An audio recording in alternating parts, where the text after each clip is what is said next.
नमस्कार मित्रांनो, कला विश्वात अपघाताचे प्रमाण दिवसेंदिवस वाढत चालले आहेत. अशातच 400हून अधिक चित्रपटामध्ये काम करणाऱ्या अभिनेत्याचा अपघात झाला आहे. तर चला जाणून घेऊया काय आहे सविस्तर माहिती. सुप्रसिद्ध दाक्षिणात्य अभिनेते आशिष विद्यार्थी आणि त्यांची पत्नी रुपाली बरुआ यांचे भीषण अपघात झाला आहे. या अपघातात दोघेही गंभीर जखमी झाले आहेत. हा अपघात गुवाहाटी ॲड्रेस हॉटेल समोर रात्री 12 वाजता झाला आहे. मिळालेल्या माहितीनुसार हे जोडपे जेवणानंतर हॉटेलमधून बाहेर निघाले आणि रस्ता क्रॉस करत असताना हा अपघात झाला आहे. रस्ता ओलांडत असताना एका भरधाव मोटारसायकलने दोघांना धडक दिली. मोटारसायकल गुवाहाटीतील चांदमारी भागातून येत होती.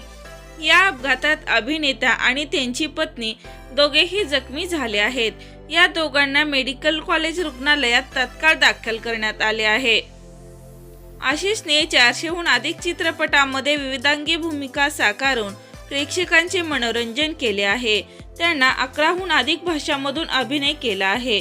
त्यांनी कन्नड या चित्रपटातून अभिनयाला सुरुवात केली. त्यांनी 1994 मधील द्रोहकाल या चित्रपटातून प्रसिद्धी मिळवली आहे. या सिनेमासाठी आशिष यांना 1995 मध्ये राष्ट्रीय पुरस्कार मिळाला होता. अशा हरहुन्नरी अभिनेत्याचे अपघाताने सिनेसृष्टी खळबळली आहे.